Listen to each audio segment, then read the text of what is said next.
Bertsa, a gente estava... Isso, Bertsa. Tá bom. Só para não falar errado. Beleza. Beleza. Oi, gente, boa tarde. Hoje a gente está aqui com a Isabela, da loja Bertsa. Essa é mais uma entrevista de mulheres empreendedoras que a gente vai gravar. A íntegra vai para o YouTube e uma parte vai para o IGTV do Instagram. Então, muito obrigada, Isabela, pela sua presença. A gente fica muito feliz de ter você aqui e conhecer um pouco mais sobre você. A gente vai começar a entrevista agora. Fala mais um pouco da sua história, da história da sua vida. Por que você decidiu abrir esse negócio? Por que nesse ramo? Bom, primeiramente eu queria agradecer ao João e à Maria pelo convite. A minha história começa lá em 2012, onde eu decidi trabalhar com joalheria. Eu estava explorando as possibilidades de atuação dentro do design, e aí no meio de conversas e pesquisas eu descobri a joalheria. E aí, no momento que apareceu para mim, veio uma coisa assim, caramba, isso deve ser muito desafiador, super diferente. E assim, trabalhar com coisas, né, com a beleza, com coisa minuciosa, um trabalho super delicado, começou a despertar o desejo, né? De, não, isso é realmente o que eu quero fazer, é isso. E quanto mais eu pesquisava, mais eu me apaixonava. Nunca tive alguém da família que trabalhava nesse ramo, foi realmente do zero, tudo. E aí, desde 2012, tudo que eu tenho feito, né, desde as escolhas das minhas graduações, de cursos, foi guiado, esse sonho guiou tudo, né, todas as escolhas. Então, a minha primeira faculdade foi em design de interiores, a segunda, administração aí na UNB, para chegar no momento da abertura da minha empresa. E aí, em 2018, né, eu fiz investimentos em cursos, fiz o curso Empretec do Sebrae, fiz curso de ourivesaria e descobri que onde eu queria estar dentro da minha empresa não era atrás da bancada. Né? Tenho colegas que hoje amam confeccionar as próprias peças, mas eu tinha para mim que se eu quisesse viver daquilo, eu não ia ter condições de fazer peça por peça sozinha, atrás da bancada. Eu não ia aguentar a demanda e eu coloquei na minha cabeça que para eu chegar no nível de acabamento, de qualidade super excepcional, né, igual as joalherias enormes que a gente conhece, eu teria que reencarnar 2,5 vezes fazendo curso, me especializando em ourivesaria, porque é muito complexo. E eu tive a oportunidade de conhecer um pouco, né, nos cursos que eu fiz, e eu falei, eu não quero ficar atrás da bancada. Então, eu decidi ficar na parte gerencial e na parte criativa. Só que para você fazer as parcerias, né, os contatos, você terceirizar a sua produção é muito complicado. E na joalheria, um pouquinho mais, talvez. E assim, para eu chegar nos parceiros que eu tenho hoje, foi muito complicado. Porque, principalmente, né, a primeira coleção que eu desenvolvi, eu resolvi trazer um material diferente. E aqui em Brasília ninguém trabalhava com ele. Ninguém trabalha, né? E nenhum Urives queria trabalhar com esse material. Ele tem um nível de complexidade baixo, mas é novo, é diferente. Tive alguns problemas com alguns profissionais aqui, né? Porque os Urives em si, eles têm a própria demanda. Então, já tem uma agenda ali própria. E eu precisei, assim, fazer testes com material, fazer teste com protótipo e fazer testes com prazos. Né? Como que eu ia começar uma coleção, como é que eu ia dar informação de prazo para o cliente? Né? Tá, eu não tenho estoque, eu não consegui fazer estoque, porque né, para eu ter uma reserva de ouro é um investimento muito alto. Então, até hoje eu trabalho sob demanda. A pessoa compra, né, o cliente faz a compra, aí eu consigo adquirir o material e produzir a peça dela. Então, até hoje eu não tenho estoque. Mas aí, como é que eu ia passar um prazo? Né? Não sei como que a sua peça fica pronta. E, então, assim, eu consegui... Isso é uma novela à parte. Mas eu consegui um Ourives em São Paulo, que aceitou trabalhar com esse material. Eu tive que ensinar ele à distância como trabalhar com esse material. E aí, no ano passado, eu tive a oportunidade de conhecê-lo pessoalmente. Então, é ele hoje que dá conta das minhas demandas, né? E a questão da resina, né, da prata, inclusive, né, dos materiais. Eu falo que a primeira coleção, na verdade, foi um grande teste, né? Porque foi teste da resina. Eu sonhei em abrir, em desenvolver peças somente em ouro amarelo, né? E não foi do nada. Eu fiz algumas pesquisas, conversei com os profissionais e, em termos de retorno, né, o ouro amarelo era mais vantajoso. Só que o retorno não foi muito bacana, né? Principalmente porque quando a Bertha abriu, né, se lançou no Instagram, começou com uma joalheria nova, né? E aí começou com a pandemia, ano passado, 2020, e foi um momento delicado, e as pessoas já têm um receio de adquirir, de fazer compra online, naturalmente, né? Todo mundo tem uma experiência negativa, principalmente de uma marca nova, né? Que você não tem nem muito o que pesquisar sobre, pouquíssimas pessoas conhecem, onde você vai buscar feedback, né? E joalheria, né? Então, assim, para você comprar joalheria online, sem conhecer, sem vestir, sem um feedback de alguém e tal, é muito complicado. Então, o ouro amarelo foi um desafio. Foi um teste para ver que não foi a melhor decisão. E aí, a partir de então, dos retornos que eu fui tendo de feedback de pessoas próximas, eu trouxe edição em prata. E aí foi que está tendo mais retorno, né, um retorno positivo mesmo. E aí eu estou desenvolvendo a segunda coleção agora e praticamente não vai ter ouro amarelo. Então, assim, uma coisa que eu me apeguei muito no início, eu não quero prata, não é o que eu quero trabalhar, não.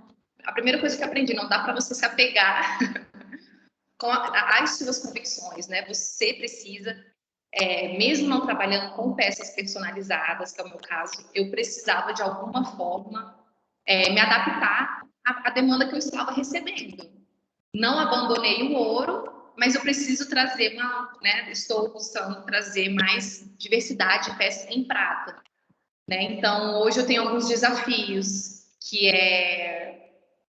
a acessibilidade ao ouro, né? A chegar principalmente ao público que consome o ouro amarelo e o rosé, e a questão dos parceiros ainda, né? Embora eu tenha esse parceiro, é só um. E você ter só um parceiro na joalheria é um pouco arriscado, porque se acontece qualquer coisa, né? Que Deus o livre, compromete toda a produção. Então, esses são alguns desafios que eu tenho enfrentado. Legal que também você já citou bastante contratempo, assim, que você tem que abranger tudo, né? Não pode estar ali focado, vou fazer só isso, você tem que ver como o mercado trabalha e tudo mais. A próxima pergunta aqui pergunta se você gosta do que você faz e por quê. Assim, eu acho que dá para a gente perceber só pelo jeito que você fala, assim, o jeito que seu olho brilha quando você fala, da questão de mexer com esse tipo de design que é tão diferente, né? E eu achei muito interessante que você entende de todos os processos, igual você falou, você fez curso de administração, fez curso de como mexer com a peça, você que ensinou o Ourives como mexe, né? Então, eu queria perguntar qual parte você mais gosta de fazer. Então, atrás da bancada é um sentimento assim único, porque você, né, fazer a fundição daquela prata, né, ver ela no estado bruto e depois ela em peça é muito gratificante. Tá? Não é à toa que muitas colegas que eu conheci nos cursos de ourivesaria continuaram na bancada. É uma parte que eu adoro. Mas quando eu abri a Bertza, eu sempre desejei oferecer uma peça com uma qualidade muito excepcional, até porque eu queria começar em ouro amarelo, né? E a pessoa não ia comprar o ouro amarelo mal acabada, né? Então foi desde o início, foi uma das primeiras coisas que eu percebi, que não ia ter como trabalhar na bancada, mas não é uma coisa que hoje me faz falta. Cheguei a vender os meus equipamentos de bancada, porque é um investimento também, mas não me faz muita falta. A parte hoje que eu me divirto, que eu adoro, é desenhar, é fazer pesquisa de mercado, de tendência, quase sem querer, né? Você abre o Instagram e, para mim, o Instagram já não é mais um recurso de entretenimento. Eu tenho várias pastas salvas, faço muita pesquisa de tendências, tons, e né, tenho vários rabiscos, adoro parar e pensar numa coleção, embora né, eu esteja trabalhando só na segunda somente, mas é o que assim, eu não vejo as horas passarem. Então, bolar a coleção, pensar em nome, querendo ou não, ir atrás de fornecedor é uma coisa que, assim, não vou dizer que eu me divirto, mas faço com muito prazer. Então, ir atrás de um modelista 3D, conversar, trocar ideia, ver que um desenho meu não deu certo, eu fico chateada, mas, pô, é um desafio pensar na solução para aquele negócio. Então, essa é a parte que eu mais gosto, né? A parte da gestão em si ainda é um quebra-cabeça para mim, todo dia. Eu aprendo um pouco, a parte de logística é um pouco complexa, né? Mas o que assim, né, se eu pudesse ter funcionário para trabalhar em todas as partes, onde eu gostaria de estar era somente na parte criativa mesmo. Massa demais, Isabela. E agora, você já falou um pouquinho sobre quando você começou a colocar em prática a ideia, que foi lá em 2018, mas como você começou a botar a ideia em prática e quem foram seus apoiadores lá no início dessa trajetória? Então, eu fiz o curso de design de exteriores, né? Foi o primeiro que eu fiz e eu já fiquei muito apaixonada. E aí eu comecei a pegar projeto de interiores, junto com uma irmã minha que estava formando em arquitetura, a gente pegou projetos de interiores e assim, eu sempre gostei. Mas o meu foco com os projetos era capitalizar para começar os cursos de ourivesaria, porque não são baratos, também é um investimento. E aí teve um momento que eu pensei, bom, formei em design de exteriores, posso pegar projeto com a minha irmã, vou capitalizar. E aí uma coisa foi indo atrás da outra. Comecei os cursos de ourivesaria, comecei um mais básico, depois fui para o mais avançado. E aí fui vendo o que eu queria, o que eu não queria. E aí encontrei uma professora aqui em Brasília que tem um foco em desenvolvimento de coleções. Aí eu pensei, e desenhos, aí eu pensei, bom, vou começar o curso já com foco numa primeira coleção, isso foi em 2018. E aí o negócio foi andando, os rabiscos foram aparecendo, eu já tinha ali mais de 20 e tantos rabiscos, e estava pronta para uma primeira coleção. Aí o próximo passo foi encontrar uma pessoa para desenvolver a logo, né, a identidade visual e o name, né, o nome da marca. E aí eu encontrei um designer, um artista, né, na verdade, lá em Londrina. E aí quando você vê a logo, né, o seu logo, o name prontos, aí o coração bate mais forte, né? E aí isso, eu já estava na UNB, né, nesse momento, 2018, e aí as coisas já foram um pouco mais rápidas. Eu tive uma filha no meio da UNB, em 2017 ela nasceu, mas por incrível que pareça foi quando também tudo começou a ir para frente. Foi quando eu comecei os cursos e tal. E aí foi isso, em 2018 a marca nasceu, eu abri o CNPJ e aí o foco foi a Bertsa. Aí daí para frente foi a Bertsa. Legal. Quando acontece uma coisa, já foi tudo de uma vez. Exatamente. Mas assim, qual foi a hora que virou a chavinha realmente? Você falou, não, então agora eu sou empreendedora. Que horas você começou a se considerar empreendedora e por quê? Foi a hora que criou o CNPJ? Foi a hora que você começou a capitalizar lá atrás para conseguir pagar os cursos? Que hora você começou a se considerar? Ótima pergunta, Maria. Porque, assim, você imagina, né? Quando a Bertsa, quando eu vi o nome, né, que eu falei, não, vai ser Bertsa e tal, vi a logo, registrei o CNPJ em outubro de 2018, mas eu não me vi empresária. Eu ainda não tinha terminado a ANB, né, estava fazendo vários cursos e tal, não me vi empresária. E não tinha lançado ela no mundo ainda. Então, eu me senti empresária realmente quando eu comecei a contratar uma pessoa para cuidar das mídias, né, da Betsa, e eu vi o Instagram dela acontecendo, né? E aí foi o primeiro contato com o cliente, e aí eu comecei a me sentir realmente dona de algo, né, de uma empresa e tudo. E aí 2019 foi um ano assim, também muito delicado, né, para a marca, porque foi um ano de teste de comunicação no Instagram. Foi um ano que foi praticamente dedicado a isso, né? E ao ajuste com o parceiro. Então, ao longo de 2019, eu posso dizer que o sentimento foi aflorando, né, como empresária e tal, realmente assumindo. E só esse ano, assim, que eu tomei as rédeas das mídias da Betsa e tô, assim, tô sozinha, assim, no controle da empresa toda. Não tenho mais alguém para cuidar das mídias, né? Tô com os parceiros melhores definidos esse ano.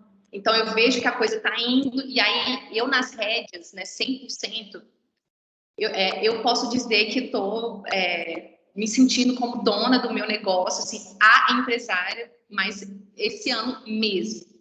Mas começou ali, né, no início das mídias, em 2019. Interessante, muito bom. Parabéns. E que tipo de habilidade e conhecimento você precisa para estar administrando o seu negócio? E o quanto que o curso de administração te ajudou nisso, te ajudou na gestão da Bertsa? Então, você pensar no negócio como um todo é muito desafiador. E, né, porque uma coisa é você delegar, beleza, eu preciso do Instagram, vou contratar alguém para fazer isso. Ah, preciso produzir a peça, vou contratar alguém para fazer isso. Mas a administração, eu aprendi assim que a gente tem a mentalidade mais do todo, né? De ter o controle de todos os processos. Então, o que a administração me ajudou foi a pensar também o marketing, e não só em redes sociais, pensar em alternativas online, offline, pensar no consumidor na buyer persona, né, no cliente ideal que você tem que conquistar, como se comunicar com ele, de que forma. E isso envolve tanto a parte visual quanto textual. A questão que eu falei de inverter não, de trocar, né, do ouro amarelo para prata. Isso é pensar um novo consumidor, né? É abrir mão de uma coisa e pensar no consumidor que você está se comunicando naquele momento no seu Instagram. Então, não é só abrir mão, é pensar um consumidor diferente. Então, isso marketing ajuda bastante. A questão de, concomitantemente, você pensar na produção em prazo e ir atrás de parceiro e ter controle de prazo com o seu cliente e com o seu parceiro, planilhar tudo que você, né, tiver capacidade, eu planilho até as métricas do Instagram. Então, é realmente o controle de tudo e saber tomar as decisões a partir daquele controle.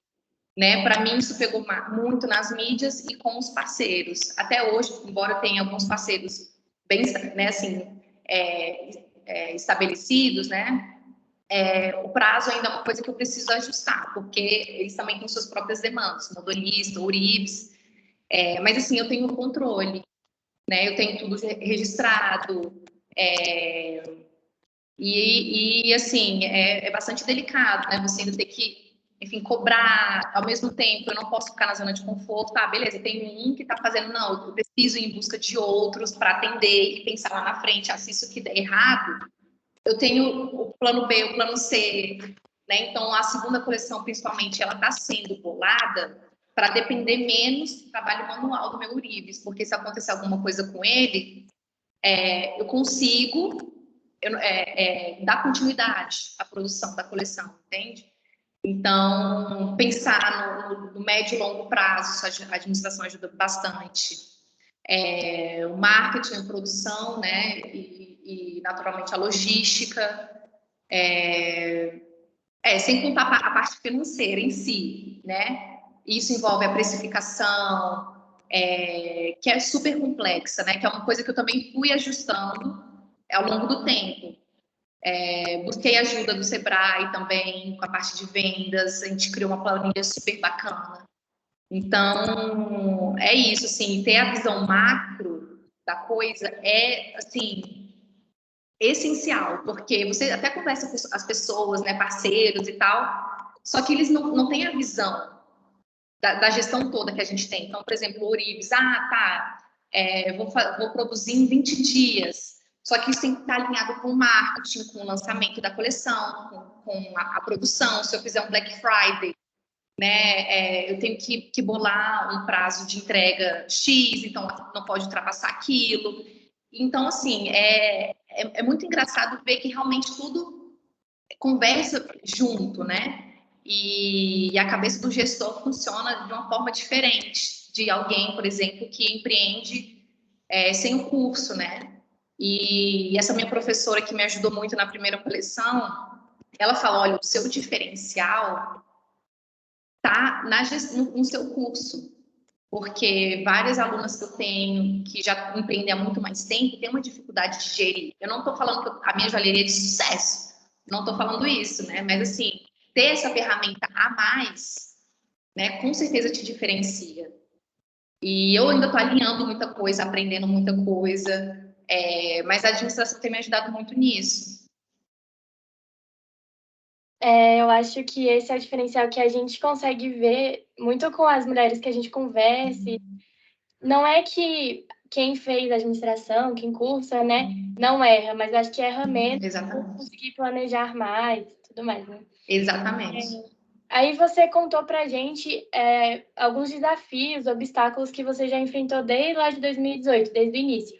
Eu queria que você falasse se você já sofreu alguma coisa por ser mulher. Tudo bem que esse meio que você trabalha, né, de joalheria, acredito que ele seja mais feminino, na questão de venda, né, também, tipo, as suas clientes sejam esse público a mais, mas às vezes você foi conversar com o fornecedor, foi encontrar com alguém e você viu que, por eu ser mulher, vejo que você é nova também, ser mais nova, eu realmente senti que se fosse um homem aqui no meu lugar, estaria sendo tratado diferente, qual dificuldade a mais você sofreu? Então, assim, graças a Deus, eu não senti em nenhum momento alguma dificuldade por ser mulher. As dificuldades que eu senti foram por não ter experiência. Eu acho que como é um mercado que tem ali majoritariamente, né, os profissionais femininos, né, do sexo feminino, eu acho que os fornecedores em si estão muito acostumados, né? Em todos os cursos que eu fiz, praticamente não tinha homem. As joalherias hoje em dia que eu me inspiro, né? Muito, que eu sou completamente admirada, assim.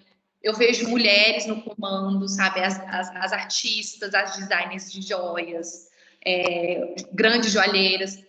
Então, assim, realmente, pelo sexo, eu não posso dizer que eu nunca tive nenhuma dificuldade. Agora, por não ter experiência, por ser do zero, né? Eu até brinco, gente, meu sonho era dizer que eu comecei a joalheria por herança, né? Mas, infelizmente, não é o caso. Então, você começar do zero é punk, assim, é muito difícil. Lógico, qualquer negócio que você vai começar sem nenhum know-how. Mas você chegar e falar com, por exemplo, um modelista 3D, na primeira conversa ele sabe que você não tem experiência. Mas também, por um outro lado, eu tive muita sorte que vários parceiros tiveram muita paciência e falaram, olha, eu não recomendo você fazer isso por tal e tal motivo. Olha, essa não é uma prática comum. Inclusive, quando eu fui fazer um serviço de ajuste para uma cliente de um anel, eu levei em um outro Orives aqui de Brasília só para fazer esse ajuste. E aí fiz uma pergunta para ele. E aí ele teve muita paciência em me explicar, olha, não é uma prática comum, aqui no meu ateliê eu faço assim, assim, assado, você pode fazer daquele jeito, de outro. E isso tem sido muito comum, tanto com ourives, tanto com a fornecedora das embalagens, com, né, os outros ourives. E uma coisa que é muito importante é você ter humildade, de chegar e falar, olha, eu sou nova, isso aconteceu comigo algumas vezes, falar, olha, eu sou nova no ramo, é a minha primeira coleção, como é que faz tal coisa? E buscar informação, porque a gente não nasce sabendo, né? E tanto que o rapaz que me apresentou o Ourives de hoje, ele foi uma das 10, 15 lojas que eu entrei em contato em São Paulo.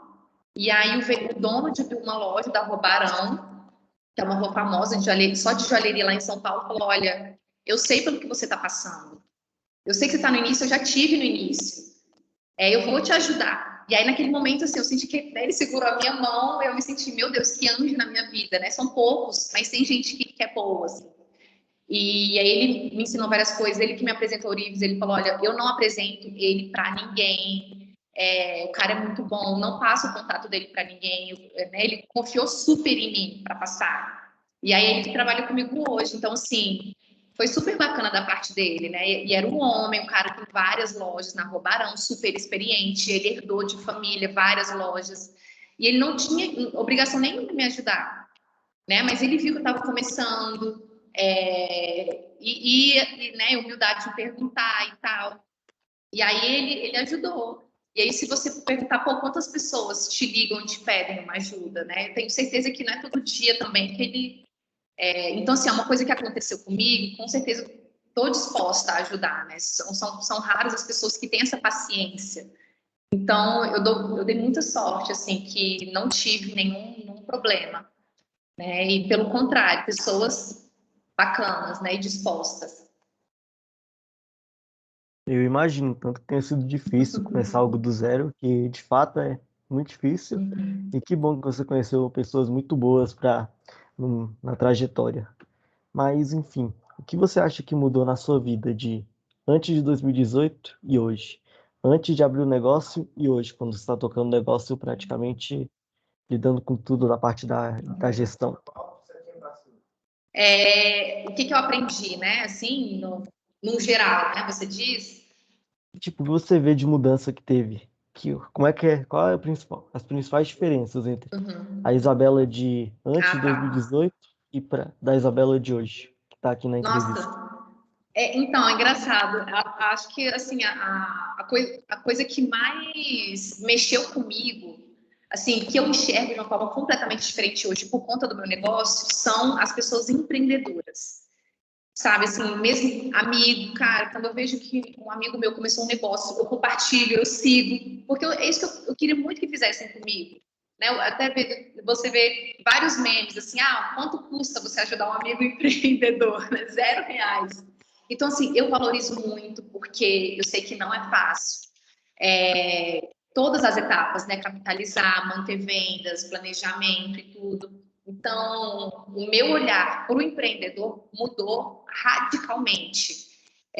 Porque a gente, né, começa o curso, durante o curso de administração, a gente não tem nem noção de um terço do que é sentir na pele o que é empreender de fato, gerenciar um negócio. Então, se tem uma coisa que mudou na Isabela de antes, na Isabela hoje, é a percepção de começar um negócio e como, né? Como em si, né? Começar um negócio.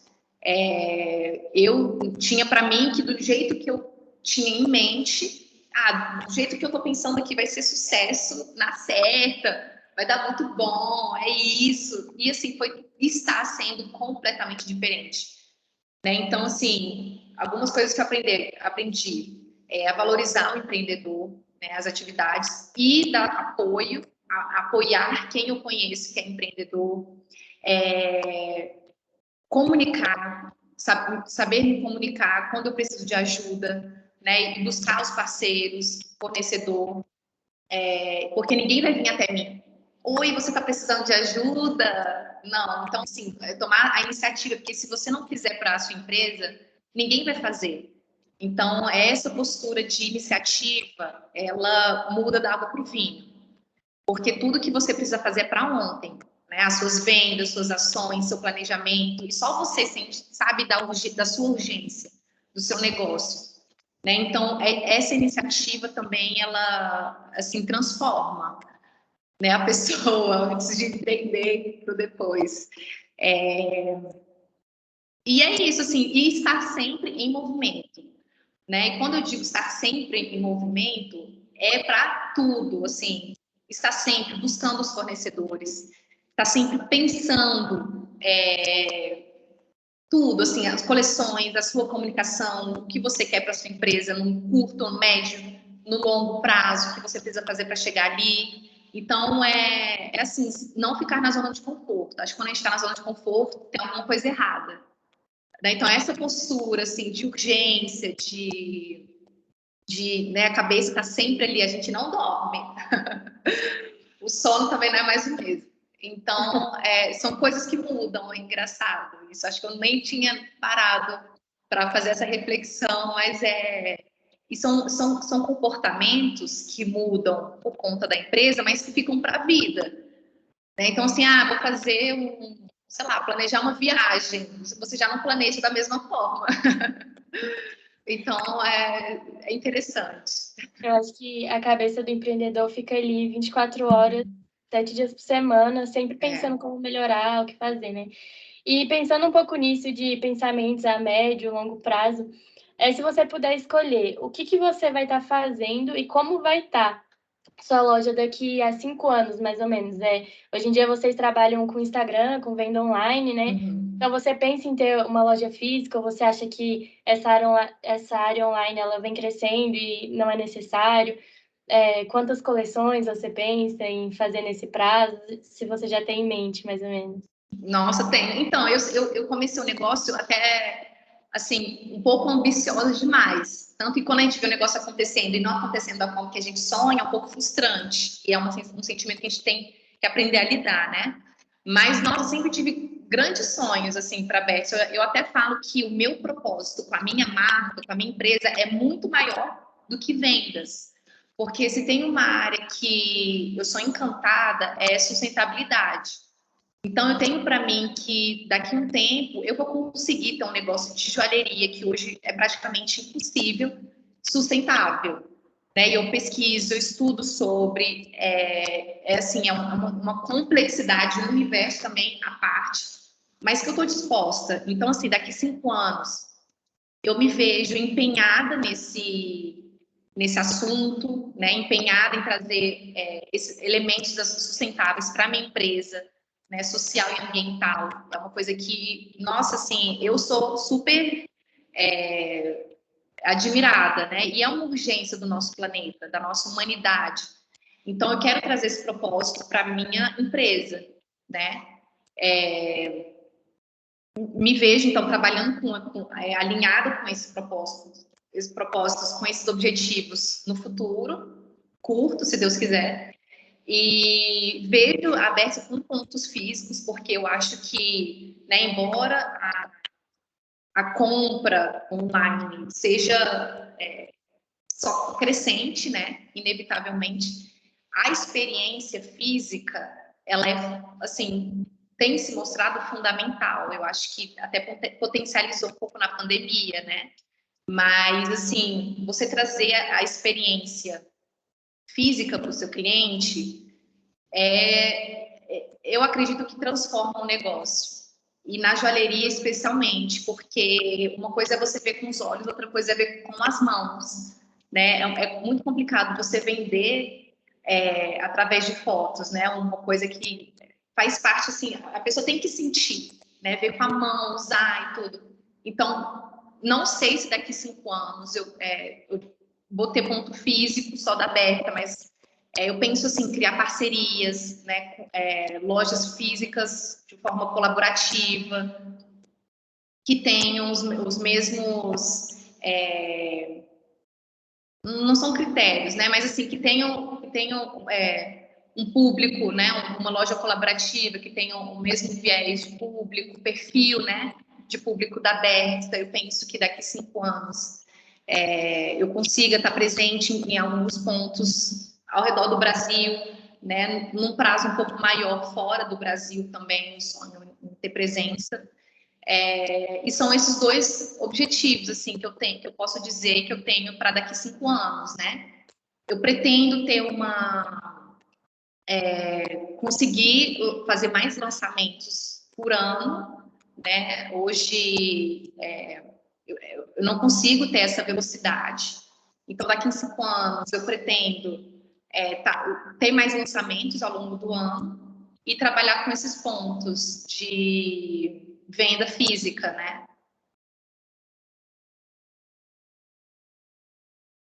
Ótimo. Muito.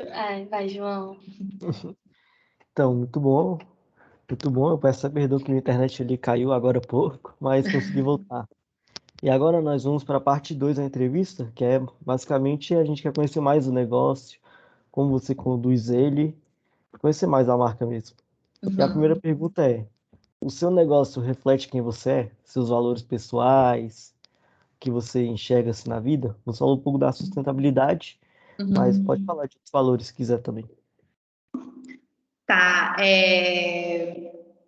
A primeira pergunta, a segunda pergunta é dos valores, né? A primeira pergunta era do... Me Se o perdi. se o negócio reflete quem você é. Aí Isso. nisso entra valores, nisso entra Isso. o que você vê. Então, isso é uma coisa engraçada, porque até assim, a primeira coleção, é difícil você imaginar, né, conceber uma empresa que seja a sua cara, né? Tanto que no briefing lá quando a gente estava construindo a logo e o name, me foram feitas algumas perguntas nesse sentido, né? Como que é a sua linguagem, né, das peças? Como que é você, né, nos produtos? Como que é o seu traço? E aí é uma coisa que vai sendo construída, né? Hoje, depois que eu já tenho a segunda coleção desenhada, eu vejo que se reflete um pouco de mim no sentido de assim, né, simplicidade de num design mais fino, menos rebuscado, mais minimalista, né? Eu até tenho dificuldade, assim, de pontuar, né? De precisar o que sou eu ali, porque ainda é muito recente. Mas eu vejo, assim, o design mais limpo, né? Assim, eu vi na segunda coleção que é uma coisa que se mantém, né? A linguagem ali, dos valores, né? Eu tenho algumas bandeiras minhas que eu tenho um pouco de dificuldade de passar para a marca. A sustentabilidade é uma delas, porque no Brasil ainda tem muita limitação de fornecedor com esse viés para joalheria, né? Seja em gemas, seja na origem do metal, né? Então, esse viés é um objetivo que eu tenho, que hoje eu não consigo, né, passar para a marca. Outras bandeiras que eu tenho é a representatividade. Então, a primeira coleção fiz questão que fosse com uma modelo, né, negra, afro. Não é uma coisa comum de se ver nas galerias, você raramente vê pessoas negras, né, pessoas LGBT. E eu acredito no poder de empresa quanto fomentadora, né, de trazer essas causas. Então, mas assim, a questão LGBT, eu não consigo, né, com facilidade, colocar lá. Inclusive, para a segunda coleção, já foi sugerido, olha, vamos trabalhar com um modelo diferente, branca. Então, não vai ser todas que eu vou trazer, que eu vou conseguir trazer representatividade, por exemplo. Então, eu tenho algumas barreiras, né? Mas são coisas que eu acredito, né? E tinha uma outra também, não vou lembrar agora. Essas são as duas mais fortes, né? A representatividade, principalmente de grupos minoritários, e a sustentabilidade. Legal, eu acho que é muito difícil também, porque de certa forma não. é uma forma de arte, né? Você passar, fazer o design, fazer o desenho.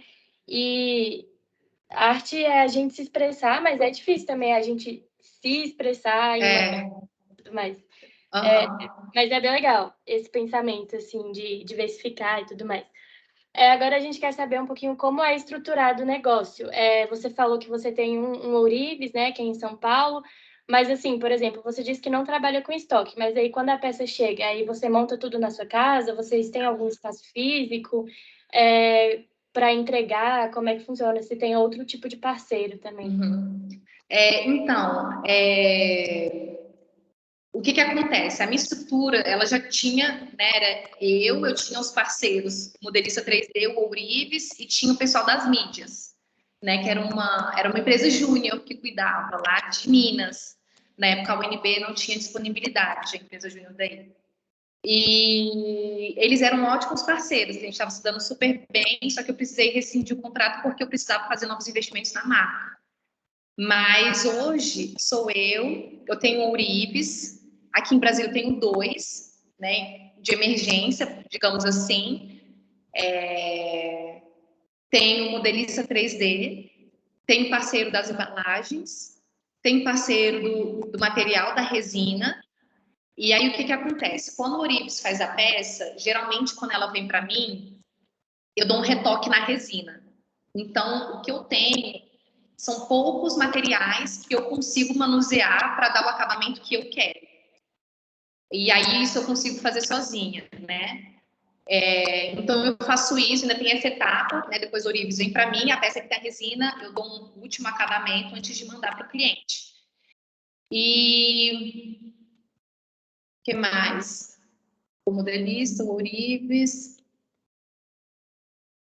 É isso, assim, de estrutura pessoas, né? A minha rede que hoje trabalha comigo são essas pessoas. Eu fiquei com dúvida de uma parte. Para a peça chegar até o cliente, você faz a entrega? Alguém faz a entrega?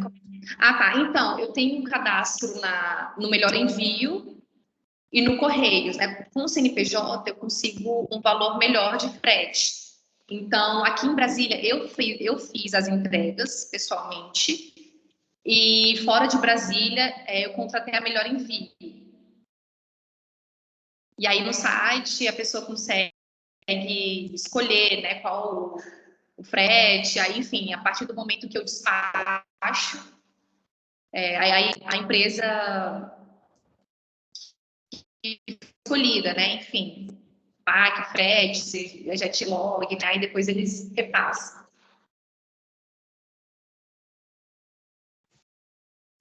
Massa, massa.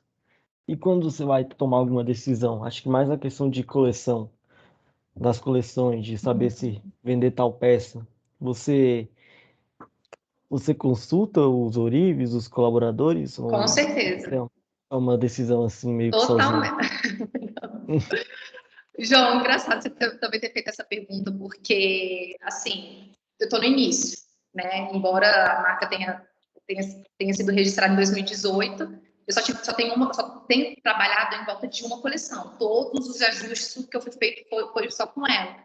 E aí, na segunda coleção, eu precisei inovar em alguns sentidos. Então, por exemplo, praticamente abandonei o ouro, e estou trazendo cravações, estou trazendo gemas, porque eu não tinha nem contato, nem parceiro de gemas na primeira coleção, tinha que ser, tinha mesmo que ser muito mais simples a produção. Nessa eu estou trazendo gemas.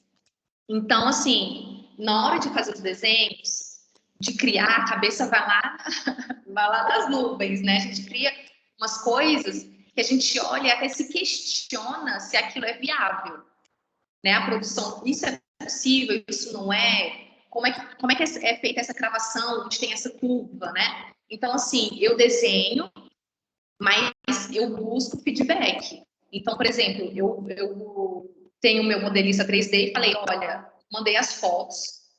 E aí, primeiro ele falou assim, olha, desculpa, mas eu não entendi nada dos seus desenhos. Então, começa por aí, porque na nossa cabeça, tá tudo lindo, do jeito que tá ali, tá incrível, tá super fácil de entender. E aí eu precisei fazer, porque eu enviei para ele croquis, precisei fazer o desenho técnico das peças. E aí ele viu uma e falou, olha, não sei se essa aqui vai dar certo. E foi justamente a peça que eu mais gostei nos meus desenhos, que era um brinco. E para mim ia ser assim, a peça, entendeu?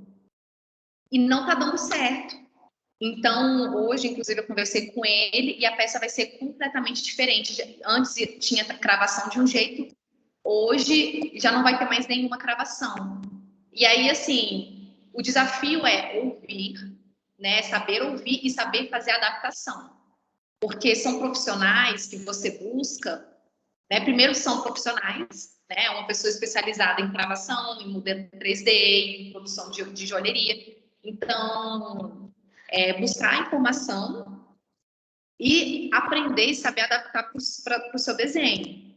Porque um outro desafio da Bertsa é não trabalhar com desenho que já existe, né? Um martelo que eu bato é no desenho autoral. Então, assim, eu preciso adaptar o meu desenho para a realidade da produção, para a realidade da bancada, garantindo qualidade, garantindo a durabilidade e garantindo que fique o mais fidedigno do meu desenho possível. Né? Então, por exemplo, o modelista 3D ele fez uma peça que ele amou, ele modelou o meu brinco e ele falou, olha, eu quero muito vender o seu desenho. Ele agradeceu, falou, olha, obrigado pela oportunidade de fazer essa peça, eu amei.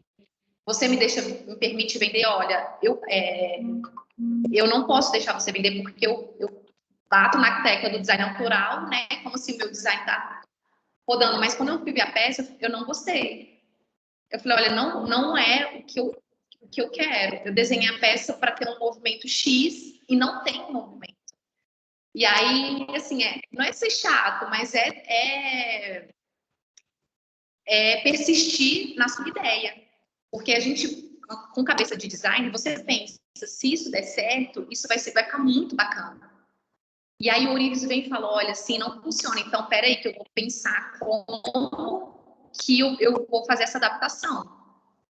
Se é possível ou se eu abandono a peça, entendeu?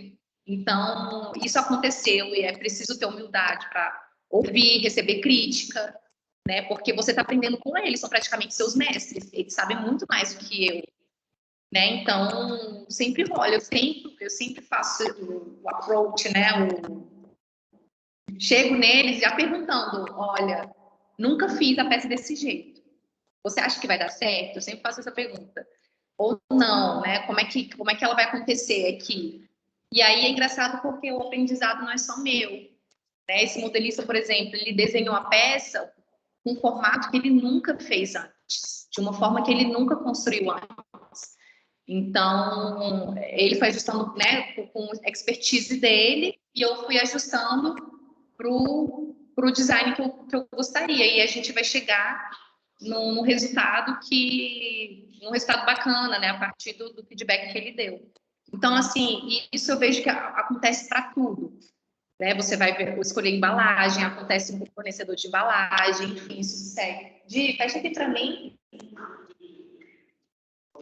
Só um minuto, gente. Di, fecha aqui para mim. Desculpa, gente.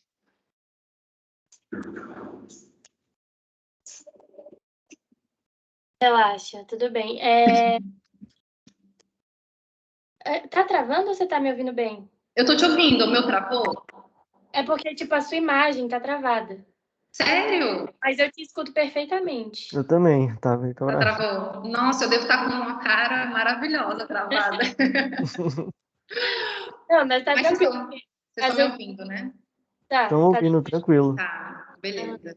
E aí, em relação a esses parceiros que você tem algum benefício que eles têm que faz eles ficarem com você? Por exemplo, o design 3D, né, o Ourives lá de São Paulo. Assim, pelo que eu vi, você tem uma relação muito próxima com eles, né? Muito de parceria mesmo, assim, de ouvir o que eles falam e dar um feedback e tal. Então, mas tem algum outro tipo de vantagem que eles têm por trabalhar com você? Tem, com certeza. Assim, eu não sei como que eles me veem, né? Se me veem como um prejuízo, cara, que você não dá muito trabalho e tal, não sei. Mas, assim, para mim, eles não estão comigo só porque eles estão fazendo um trabalho legal. Eles estão comigo porque eu confio neles. E eles estão comigo porque eles geram um trabalho de qualidade, né? Então, eu sei que eu já trabalhei com outro modelista 3D e não tem comparação com o trabalho que ele me entregou e nem como eles comunicam comigo. Né? Então, qualquer dúvida que ele tem, ele me procura, ele entrega um material super completo. E são pessoas, assim, ourives, até que nem tanto em relação a prazo. Né? Ele tem uma designer que trabalha lá com ele em São Paulo, eles dividem um ateliê e, naturalmente, a demanda dela se torna prioridade. Então, assim, acontece várias vezes dele extrapolar o prazo que a gente estabelece. Mas ele é uma pessoa, assim, que eu confio demais e conheci ele uma vez, pessoalmente. Então, assim, quando a gente conversa, os dois profissionais buscam esclarecer o máximo possível de coisas para mim, mastigado, falar, olha, assim, eu tentei, fiz assim. Então, assim, são pessoas que são pacientes, são profissionais, né? Trabalham dentro do prazo, né? Mas com ourives, né? Eu entendo. Mas não é à toa, assim, que eles estão comigo, sabe? Eu tive algumas experiências com outros profissionais e que não deram certo, sabe? Então, é uma parceria que vem sendo construída, né? Uhum. Muito massa mesmo. E você falou do seu produto, que bate muito na tecla de ser autoral, mas o que ele tem de diferente dos outros concorrentes? O que sua joia tem de diferente? Qual o principal diferencial quando você bate o olho e vê, uau, é da Bertz essa joia? Então, para mim,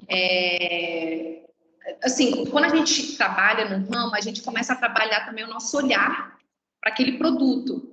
Né? Então, quando eu desenho as minhas peças, eu sei que não são peças que a gente encontra em todo lugar. Então, a primeira coisa é isso. Pode ter um design simples, de complexidade baixa, mas eu não encontro em marcas que trabalham com bijuteria, com semi-joias.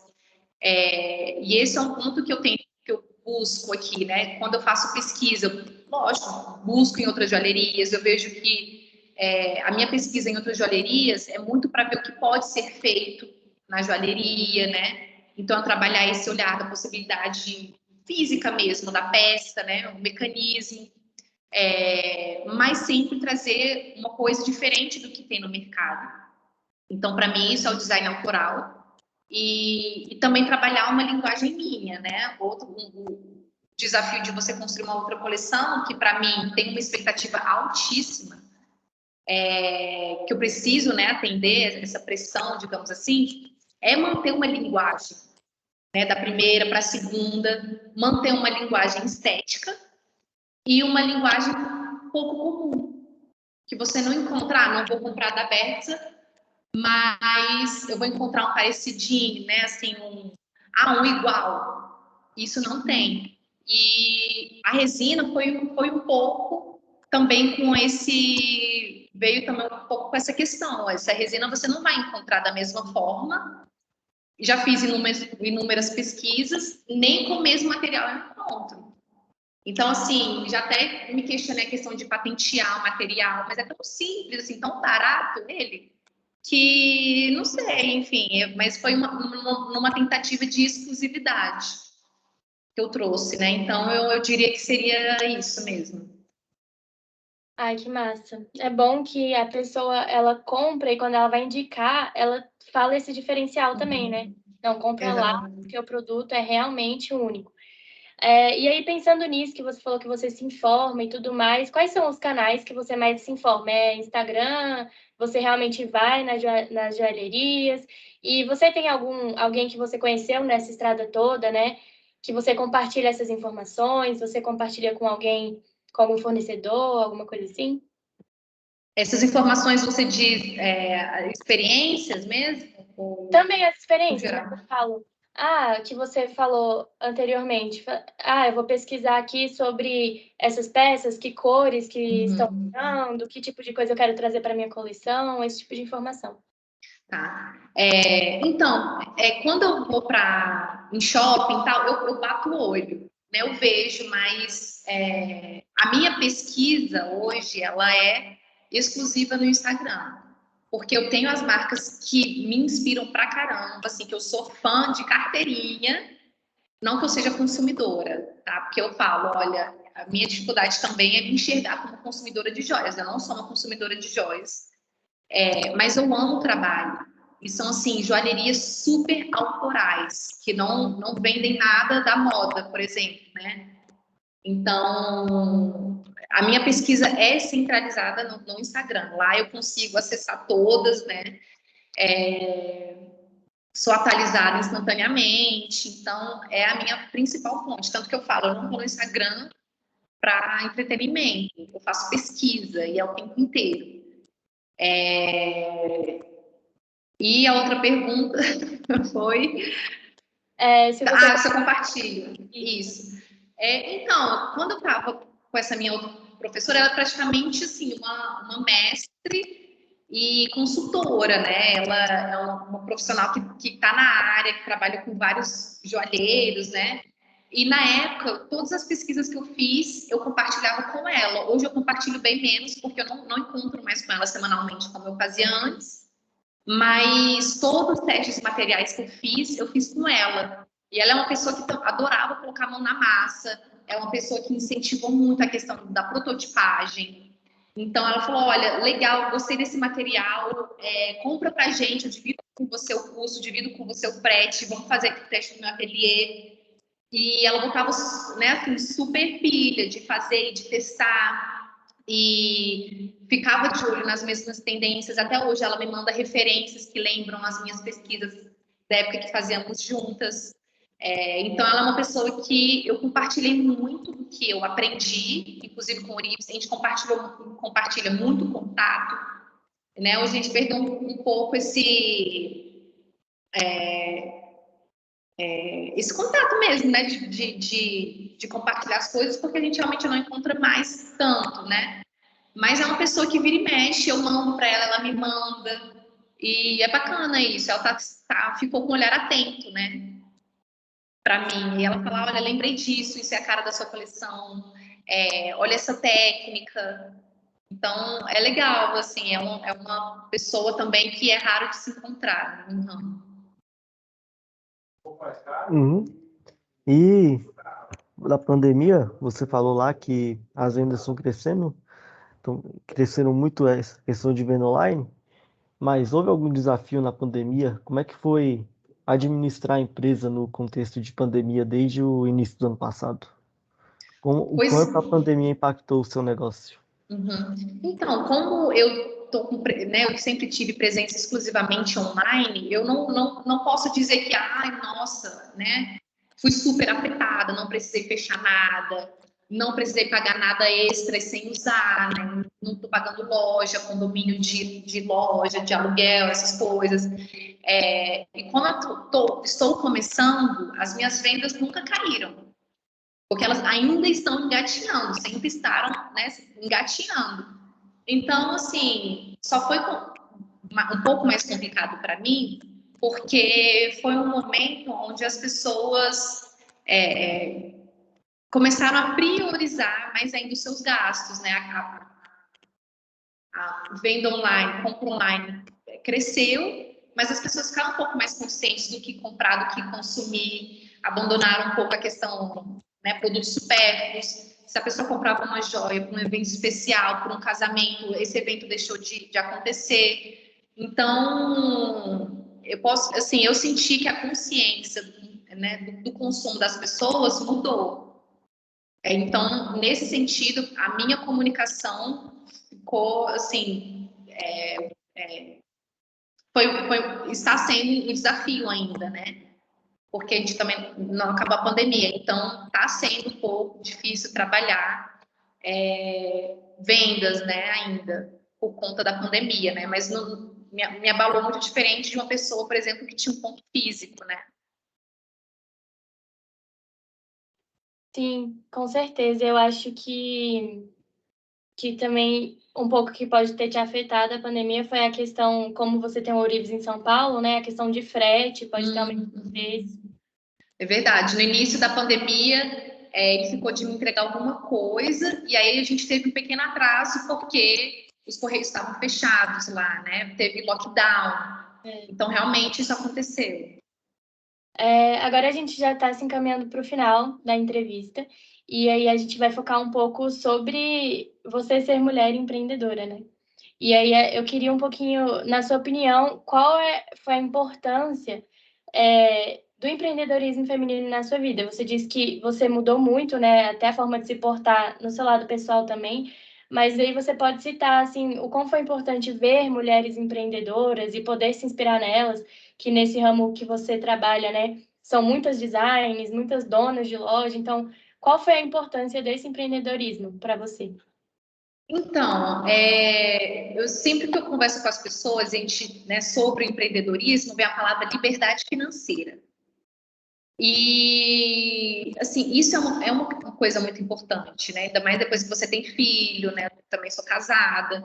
Então, ter a sua liberdade financeira é uma coisa que pesa muito, né? Você ter as suas vontades e poder realizá-las e ser uma inspiração para sua filha, né? Então, tem um peso muito grande, principalmente, né? Assim, de ser um espelho, né? De ensinar coisas do tipo, olha, você é capaz de conquistar o que você quer, né? Você é capaz de sonhar, de ter um negócio e viver desse negócio, né? Eu tenho várias colegas empreendedoras que também me inspiram muito, né? Não necessariamente estão no ramo da joalheria, mas fazer o que ama, sabe? Assim, fora a questão da liberdade financeira, poder ter, né, ter a oportunidade de falar, nossa, isso é o que eu sempre amei, eu vou viver disso, vou fazer de tudo para viver disso. Então, assim, né, ter um negócio movido à paixão, né? E isso, para mulheres, é um pouco mais desafiador, né? Tem ramos muito mais desafiadores do que a joalheria, lógico. Então, assim, eu vejo como uma bandeira também. Essa é uma bandeira também que eu tinha esquecido, mas é a bandeira do empreendedorismo feminino. De vir, né, de ir no Instagram da Berta e falar, olha, eu quero inspirar você, você que é mulher, que tem um negócio, estou aqui para dizer que é possível, né? Então, é uma bandeira e é uma responsabilidade também. Né? Antes, no início, eu não gostava de aparecer no Instagram. Hoje eu tenho resistências, né, que eu estou trabalhando, mas eu percebi a importância de aparecer, de falar, olha, eu sou igual a você. Eu sou mulher, eu tenho os meus desafios, meus problemas, tenho filho, também sou casada e estou aqui empreendendo. Estou fazendo de tudo para o meu negócio dar certo, para ter minha liberdade financeira, para ter um negócio de sucesso, para ser o espelho de alguém.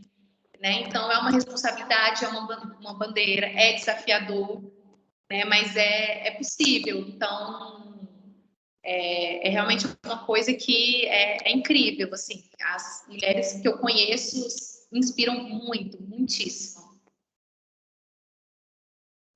Massa, muito bom mesmo. Agora a gente vai fazer a última pergunta da parte 2, que é que mensagem você gostaria de passar para essas mulheres, para essas meninas que estão iniciando o próprio negócio? Que conselho você daria, assim? Então, o conselho que eu dou é muito baseado na minha experiência, porque assim, você começar qualquer negócio zero é um desafio. Assim, e você começar um negócio movido por um sonho e não necessariamente por uma necessidade, né? Empreender porque você deseja e não porque você precisa, e do zero requer uma coisa assim que se chama muita persistência. Então, se você. E assim, tudo é possível. Tudo. Você, a gente, né, as pessoas têm acesso às mesmas coisas, às mesmas pessoas. E a gente é capaz de tornar o nosso sonho possível, né?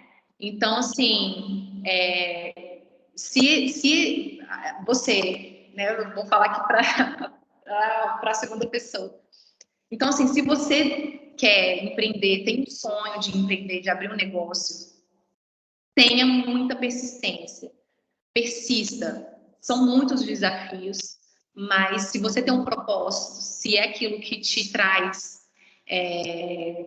prazer, sabe? Se é isso que brilha os seus olhos, persista, porque nós somos capazes, sabe? A gente não necessariamente começa com o maior investimento do mundo, com os melhores recursos do mundo, mas se persistir, se saber procurar, né, é possível realizar o seu sonho. Então, o que eu trago é isso: tenha muita persistência e acredite no que você, no seu potencial, e acredite que você é capaz. Ai, que legal, amei. Amei a entrevista, amei a história. Agora tem a última pergunta. Ô, João, rapidinho, João, o vídeo voltou aí? Voltou não, voltou não. Então, porque assim, essa última a gente vai postar no Instagram. E aí, o João que tá gravando, e o vídeo, só que o seu vídeo pra mim tá funcionando. Só que pra ele tá. Para a gravação aí, eu começo a gravar aqui, pra gente não perder essa parte em vídeo. Pode ser? Tá. Ah, eu queria já agradecer, já vou agradecer antes da gente começar a gravar de novo.